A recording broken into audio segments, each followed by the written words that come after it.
Familia hermosa, mis ratas queridas, tenemos la oportunidad de entrevistar a un artista que tenemos bastante tiempo dándole seguimiento durante el último año específicamente. Hemos colocado música de él en nuestra rotación y pues por fin lo recibimos en el programa. Right from Australia, Kesmar is with us in Radio Bizarro. Hi Kesmar, how you doing? Good, how are you guys? Super good. Hey, Thank yeah. you very much for this time. I really would like to know, do you know anything about the Dominican Republic? Have you heard of this country before? I have, but as I was just saying before, not as much as I should have. So I need to get on my research. Well, then I hope you can come anytime. This is a great island for tourists and for the beaches and all of that. He knows about beaches. He lives right next to a beach, right? Yes, very fortunate. Where are you located specifically? Right. Well, don't give me your direction. We don't want any creeps or anything. It's an hour and a half south of Sydney. So it's not too far from the city, but it's also really secluded. So yeah, we're very lucky that we can go into the big city when we have to, but then retreat back to nature. Isn't that like the dream? Like everyone wants to live like close to the city, but not really in the city per se. I think it is the dream. I love it. So yeah, I did live in Sydney for a while, but I think I soon realized that I need more of an open space to be really happy. So yeah. Where you are right now is where you produce everything? Yeah, just in my studio where I write and record and mix all the music. So yeah, it's pretty small and humble, but it's also like I don't really like doing it any other way. Do you usually produce during the days or during the nights?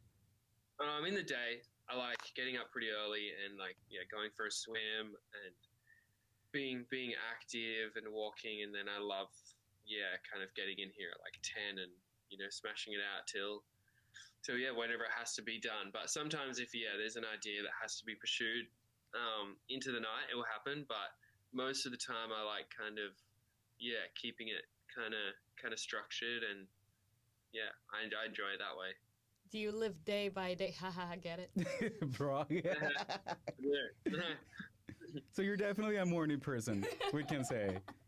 Yeah, I think so. I think just growing up on the coast, where it's so nice and it's kind of hard to sleep in a lot of the time because, especially our house gets a lot of natural light. So it's definitely hard to sleep in when it's such nice days, especially around summer as well. So, Oh my God. I wish we live in the Caribbean, obviously, and I wish we could see life like that.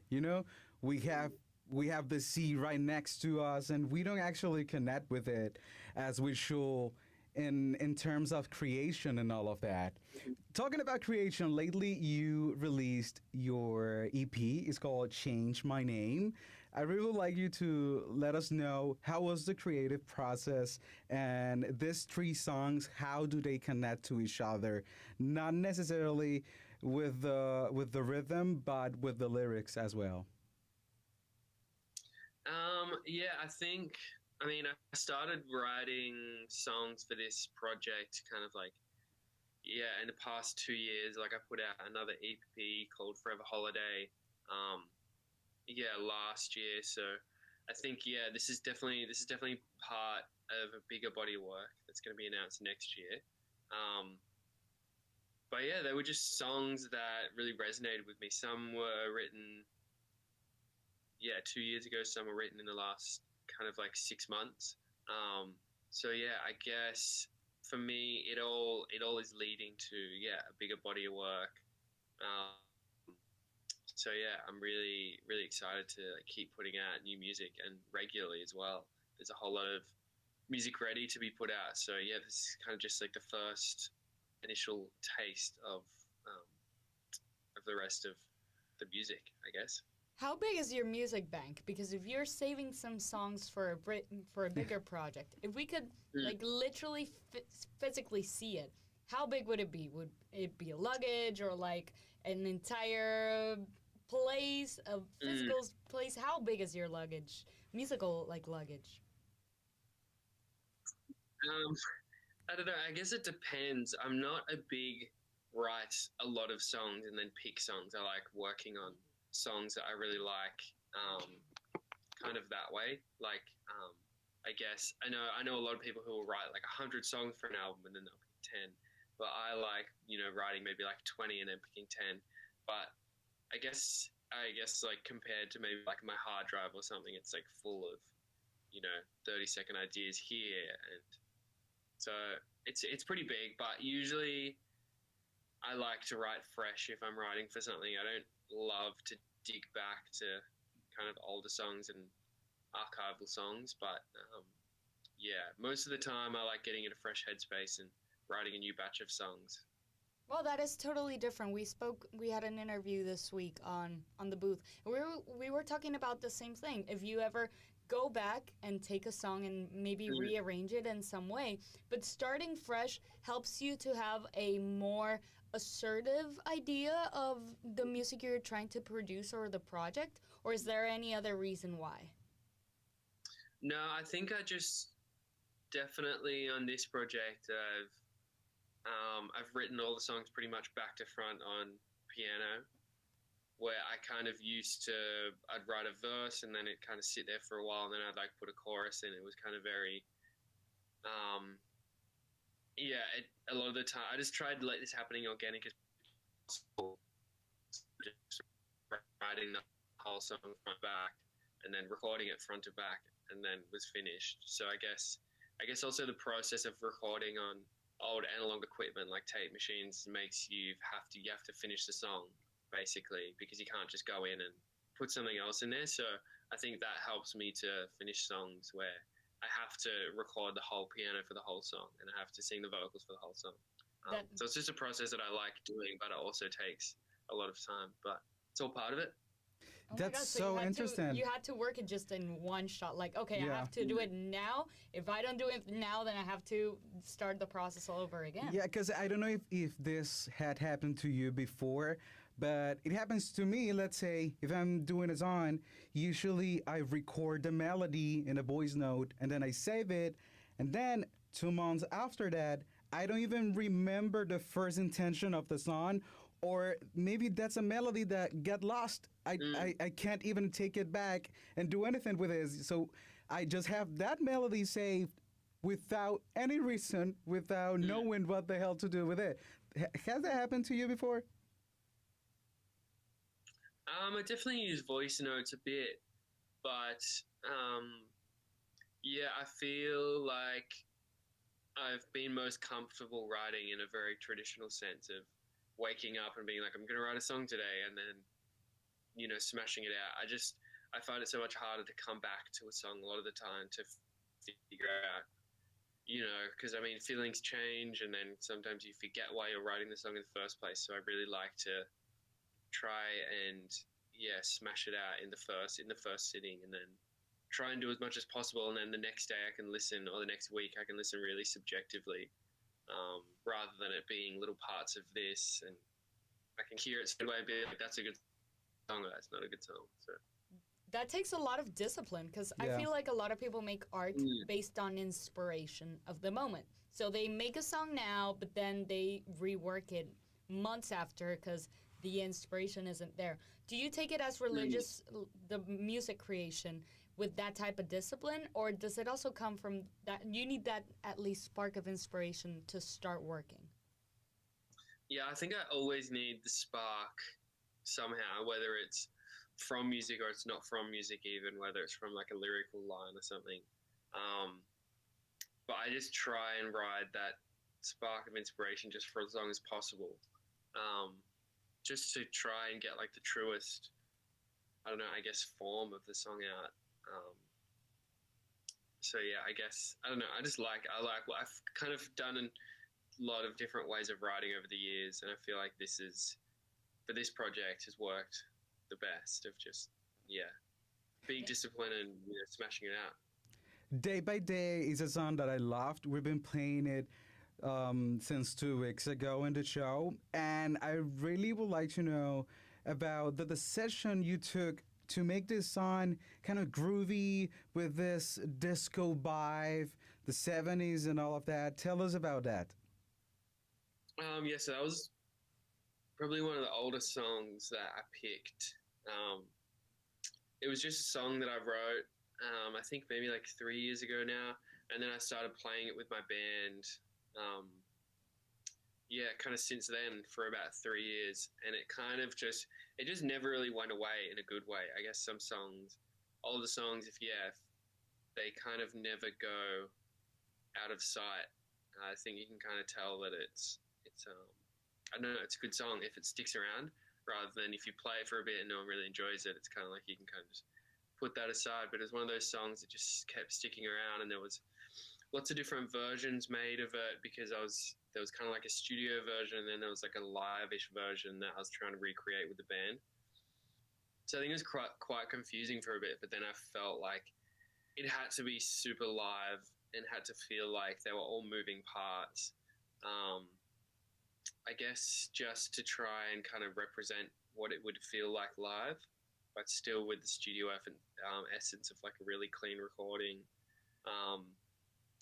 But yeah, a friend of mine, Paddy, played drums, and then I did the rest. And yeah, I think I really love the way it turned out. It shape shifted in so many different ways, and I'm sure I'll put the demos out in the future. But yeah, I would love to hear them. Yeah. I would love to hear them. Was the production part also like that? Do you guys record all the band like together in a studio or was it like individually recorded? Because since the live aspect is so important for the essence of the song, and it does feel like that with the groove and everything, was that also the recording process of this song or this project?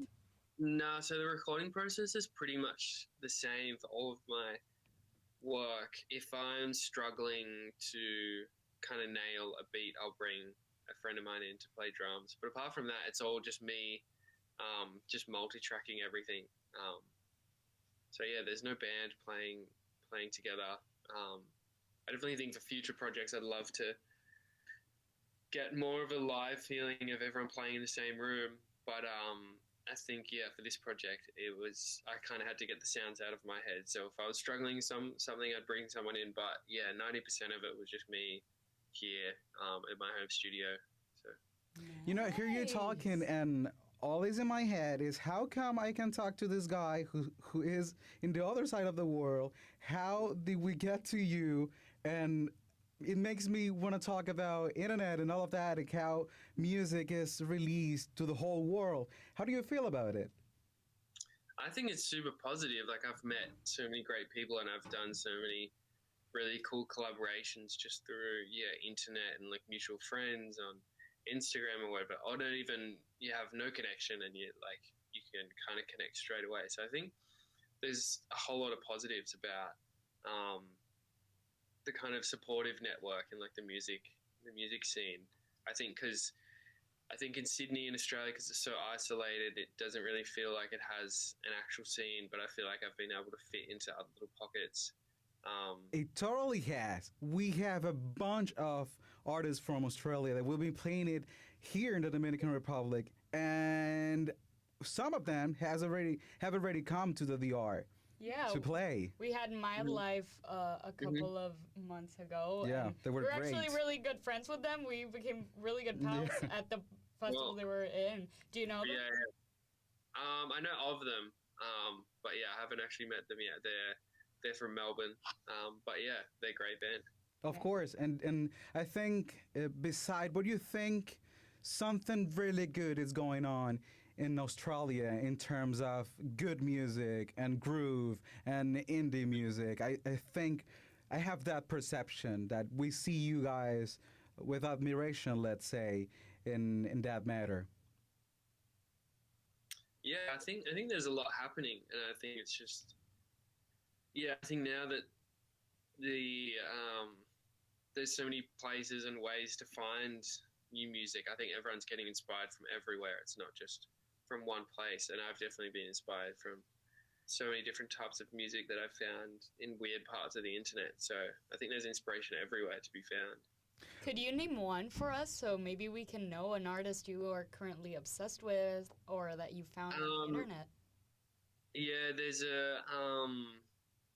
kind of like a music library kind of record label from the 70s called Burton Music, and they had a bunch of different composers that would make music, I guess, for like TV shows and films. And it's all just instrumental music. So I've been listening to a lot of that. It's on YouTube. Some's on Spotify, but it's just instrumental music made by like really amazing composers. Wow. So yeah, I love listening to that. I love instrumental music as well. So yeah. Thanks for the advice and for the information. Yeah, we we're gonna do look it up. appreciate it because we love music. So in order to try to close the interview, because we really have to go, I really would like to know, what are you preparing for us for 2023? What's coming? We've got another new song out at the start of the year, and then yeah, that will be part of a bigger body of work that will be announced, and then yeah, there'll just be more music and really just working on more music videos and trying to just get the visual aspect as well as I guess the record aspect out to everyone in kind of like the most organic way as possible. So yeah, just more music and videos, and then we'll be playing a few small shows and stuff. But yeah, I'm really excited. Well, then hopefully we can have you in the DR sometime. That will be Yeah. great. And please know that the Dominican Republic and Radio Bizarro obviously is your home as well. So anytime you release a song, we can Yeah. play it. That's Thank not a you. problem. Yeah. Really appreciate it. Before we go, last question. The EP is called Change My Name, right? What name would you have if you could change your name? I know your name was Nathan. What's a cool name that you would have loved to have? I don't know. I think it took me a long time to come up with Kesmar. So I think we could be sitting here for another few maybe weeks and months if I was to try and think of another cool name. But maybe I'll have to text you and get back to you. It's a really good one. It's really easy to find it on Google, so Yeah. at least it's working for that. Yeah. Well, Kesmar, thank you very much for your time, and thank you you. very much for your music. Radio Bizarro is your home, as I said. So anytime, man. Thank you. I hope to see you in the future sometime. Of Yes, course. Totally. Y nosotros continuamos con mucho más música aquí en Radio Bizarro Music for the rest of us. Esta es la X, la 102.1 FM.